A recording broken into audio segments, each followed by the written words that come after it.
হজরত ইব্রাহিম আলাইহিসসালাম একদা স্বপ্নে দেখলেন কে যেন তাকে বলছে, হে আল্লাহর দোস্ত, আপনি আল্লাহর রাস্তায় কুরবানি করুন। নবীর প্রতি স্বপ্নাদেশ ওহির সমতুল্য।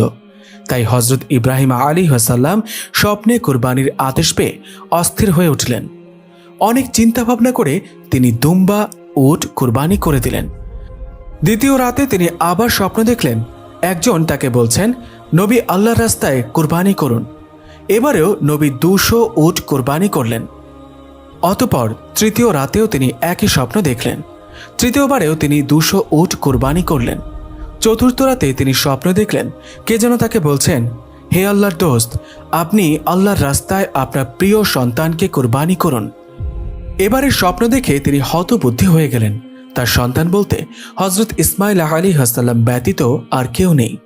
সে সন্তান তার নির্বাসিত মাতার নিকট থাকে। নবী তাদের সাথে তেমন সম্পর্ক পর্যন্ত রাখেন না।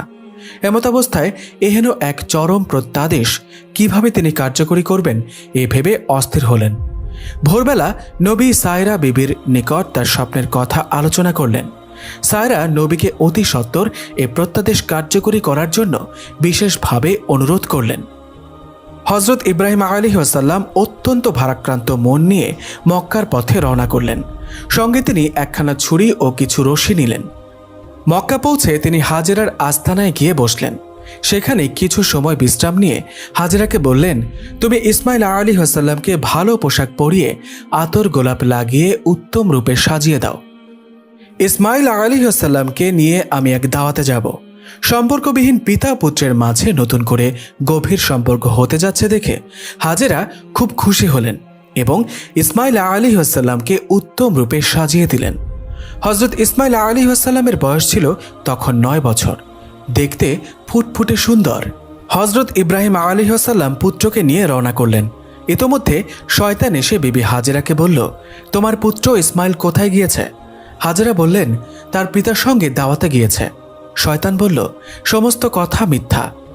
তোমার স্বামী পুত্রকে কুরবানি করার জন্য আল্লাহ তাআলার আদেশ পেয়েছেন। সেই মর্মে ইসমাইলকে কুরবানি করার জন্য এক নিভৃত স্থানে নিয়ে যাচ্ছে। বিবি হাজেরা মানুষের সুরতধারী শয়তানকে বললেন, যদি আল্লাহ তাআলা কুরবানির মাধ্যমে ইসমাইলকে কবুল করেন তবে আলহামদুলিল্লাহ, এতে আমার উদ্বিগ্ন হবার কোনো কারণ নেই। শয়তান যখন এখানে কোনো সুবিধা করে উঠতে পারল না, তখন হজরত ইব্রাহিম আলাইহিসসালামের নিকট গিয়ে পেছন থেকে ইসমাইল আলাইহিসসালামকে বলল, ইসমাইল, তুমি কোথায় যাচ্ছ? ইসমাইল আলাইহিসসালাম বললেন, আমি পিতার সঙ্গে দাওয়াতে যাচ্ছি। শয়তান বলল, দাওয়াত ঠিক আছে, কিন্তু কোনো খাবার দাওয়াত নয়। আল্লাহ তাআলার নির্দেশে তোমাকে কুরবানি করার দাওয়াত। একটু পরে তোমার গলায় ছুরি চালিয়ে আল্লাহর নামে কুরবানি করা হবে।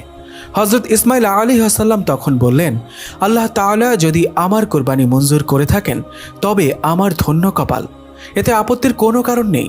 অতঃপর তিনি পিতার সম্বোধন করে বললেন, হে পিতা, পেছন থেকে কে যেন বলছে আপনি আমাকে কুরবানি করার জন্য নিভৃত স্থানে নিয়ে যাচ্ছেন। তখন হজরত ইব্রাহিম আলাইহিসসালাম বললেন, শয়তান তোমার সাথে প্রতারণা করছে, তুমি ওর প্রতি 7 খণ্ড পাথর নিক্ষেপ করো। হজরত ইসমাইল আলাইহিসসালাম পিতার আদেশ অনুসারে 7 খণ্ড পাথর নিক্ষেপ করলেন। শয়তান দূরীভূত হল। এই পাথর নিক্ষেপ হজ আদায়ের জন্য একটি জরুরি শর্ত ও সুন্নাত হিসেবে গণ্য করা হয়েছে। হজরত ইব্রাহিম আলাইহিসসালাম মিনার এক নিভৃত স্থানে গিয়ে থামলেন এবং পুত্রকে বললেন, হে প্রিয় বৎস, আমি 4 রাত ধরে স্বপ্নযোগে কুরবানি করার আদেশ পেয়ে আসছি।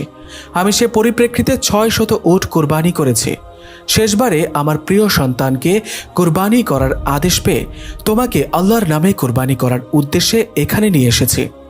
হজরত ইসমাইল আলাইহিসসালাম পিতার মুখে এই কথা শুনে বললেন, আলহামদুলিল্লাহ, আল্লাহ তাআলার এরূপ নির্দেশ আমার জন্য সৌভাগ্যের দ্বার খুলে দিয়েছেন।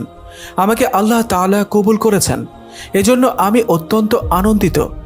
আপনি এ কাজ সমাধার ক্ষেত্রে আমাকে ধৈর্যশীলদের অন্তর্ভুক্ত দেখতে পাবেন। আপনি আর বিলম্ব না করে আল্লাহ তাআলার আদেশ অনুসারে কাজ আরম্ভ করুন।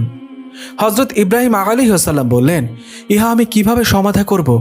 ইসমাইল আলাইহিসসালাম তদুত্তরে বললেন, প্রথমে আপনি আমার হাত পা বেঁধে নিন, পরবর্তীতে আমাকে বিপরীত দিকে কাত করে শোয়ায়ে নিন, যেন আপনি সরাসরি আমার মুখমণ্ডল না দেখতে পান।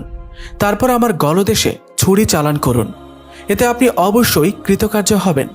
তৃতীয়ত, আমার রক্তে ভেজা কাপড়গুলো আমার আম্মার কাছে পৌঁছে দিবেন। তিনি এগুলো দেখে আল্লাহর রেজামন্দির ওপর খুশি থাকবেন এবং আমার কথা স্মরণ করে কিছুটা স্বস্তি লাভ করবেন, কারণ তার আর কোনো সন্তান নেই যার দিকে তাকিয়ে তিনি স্বস্তি লাভ করতে পারেন। হজরত ইব্রাহিম আলাইহিস সালাম পুত্রের কথা অনুসারে আস্তিনের মধ্যে রক্ষিত রশিগুলো বের করে তার দ্বারা ইসমাইলের হাত পা বেঁধে নিলেন। তারপর তাকে কাত করে শুইয়ে দিলেন।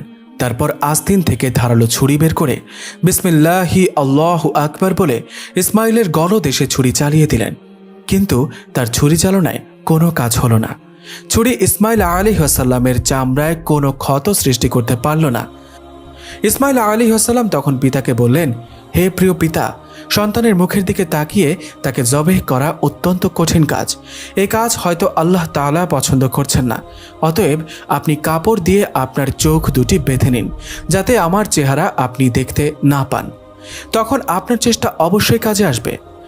হজরত ইব্রাহিম আলাইহিস সালাম ইসমাইল আলাইহিস সালামের পরামর্শ অনুসারে নিজ চক্ষু দুটি বেঁধে নিলেন এবং পূর্ববৎ ইসমাইলকে কাত করে শোয়াই দিলেন। অতঃপর বিসমিল্লাহ বলে ছুরি চালালেন। আল্লাহ তাআলা তার নবীর শেষ পরীক্ষার সফলতা দেখে সন্তুষ্ট হলেন, যার পরিণামে আল্লাহ তাআলা জিবরাইল আলাইহিস সালাম এর মারফত বেহেশত থেকে আনা এক দুম্বাকে জবের মুহূর্তে ইসমাইল আলাইহিস সালামের স্থলে শুইয়ে দিয়ে ইসমাইলকে একটু দূরত্বে দাঁড় করিয়ে রাখলেন, যার সামান্য লেশমাত্র বোঝা নবী দ্বয়ের পক্ষে সম্ভব হয়নি। হজরত ইব্রাহিম আলাইহিস সালাম জবের কাজ সুস্পষ্টভাবে সম্পন্ন হয়েছে ভেবে আলহামদুলিল্লাহ পাঠ করলেন এবং চোখের কাপড় খুলে ফেললেন। তখন তিনি চোখে যা দেখলেন তা তার বিশ্বাস হলো না। তাই তিনি একবার চোখ দুটি হাত দিয়ে মুছে চতুর্দিকে তাকালেন। বাস্তব দৃশ্য ভালোভাবে দেখে তিনি খানিক নিস্তব্ধ হয়ে দাঁড়িয়ে রইলেন। হজরত ইসমাইল আলাইহিস সালামও নির্বাক হয়ে পিতার দিকে তাকিয়ে রইলেন। ক্ষণিক পরে পিতা পুত্রের কাছে গিয়ে তাকে জড়িয়ে ধরলেন এবং দু চোখের পানি ছেড়ে দিয়ে পাঠ করলেন সুবহানাকা আল্লাহুম্মা। অতঃপর পিতা ও পুত্র একত্রিত হয়ে শুকরানা নামাজ আদায়ের জন্য দাঁড়িয়ে গেলেন। এই মুহূর্তে হজরত জিবরাইল আলাইহিস সালাম সেখানে অবতীর্ণ হলেন। তিনি সজোরে উচ্চারণ করছিলেন, আল্লাহু আকবার, আল্লাহু আকবার, লা ইলাহা ইল্লাল্লাহ। অতঃপর তিনি হজরত ইব্রাহিম আলাইহিস সালামের নিকট এসে বললেন, হে আল্লাহর দোস্ত, আল্লাহ আপনাকে সালাম প্রেরণ করেছেন। আল্লাহ তাআলা নবীকে লক্ষ্য করে আরও বলেছেন, হে ইব্রাহিম, তুমি আল্লাহ তাআলার উদ্দেশ্যে তোমার স্বপ্নকে বাস্তবায়িত করেছ। নিঃসন্দেহে এটা ছিল একটা মহাপরীক্ষা। আমি এভাবে আমার সৎ ও উদার বান্দাদের পুরস্কৃত করে থাকি।